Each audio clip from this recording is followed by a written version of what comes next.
بات ہوئی، عدالت نے استفسار کیا کہ یہ انفارمیشن جو ہے وہ کس بنیاد پر نہیں دی گئی۔ بتایا گیا کہ پاکستان انفارمیشن کمیشن کے مختلف سیکشن کی بنیاد پر انہوں نے اس کو کہا ہے کہ یہ کلاسیفائی ہے۔ پاکستان انفارمیشن نے اس کو کہا کہ یہ معلومات ساری فراہم کی جائے۔ مختلف درخواستیں گئیں مگر یہ تفصیلات فراہم نہیں کی گئی۔ وفاقی حکومت کے وکیل نے بتایا کہ یہ کلاسیفائڈ انفارمیشن ہے، اس سے دوست ممالک سے تعلقات متاثر ہو سکتے ہیں۔ عدالت کو بتایا گیا کہ یہ جو انفارمیشن حکومت پاکستان کے پاس ہو وہ تو ٹھیک ہے، لیکن جیسے ہی آپ نے جس بندے کو دے دی، وہ صدر ہے یا پبلک سرونٹ ہے، وہ تو اس کے پاس چلی گئی ہے، وہاں تو کلاسیفائی ختم ہوگی۔ اس نے عدالت نے کہا کہ عدالت نے استفسار کیا کہ وہ تو باقاعدہ اپنے انکم ٹیکس کی ریٹرنوں میں باقاعدہ شو کرنا ہوتا ہے، تو یہ کلاسیفائی کیسے رکھتے ہیں؟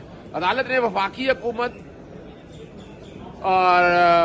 کو نوٹس جاری کرتے ہوئے، وفاقی اور دیگر کو نوٹس جاری کرتے ہوئے 16 جنوری کے لیے سماعت ملتوی کر دی، اور یہ کیا انفارمیشن کلاسیفائی ہے یا نہیں ہے اس کا تعین عدالت کرے گی، اور وہ تمام تفصیلات جو گفٹ وغیرہ دیے گئے ہیں 1947 سے اب تک وہ عدالت کے سامنے رکھے۔ عدالت اس بات کا فیصلہ اب کرے گی کہ کیا یہ انفارمیشن کلاسیفائی ہے یا نہیں ہے۔ عدالت کو یہ بھی بتایا گیا کہ عمران خان صاحب کے بارے میں انفارمیشن جو ہے حکومت پاکستان نے فراہم کر دی، لیکن باقی کے بارے میں ڈینائی کیا جا رہا ہے، جو کہ ویسے ہی آئین کے آرٹیکل 25 کی خلاف ورزی ہے۔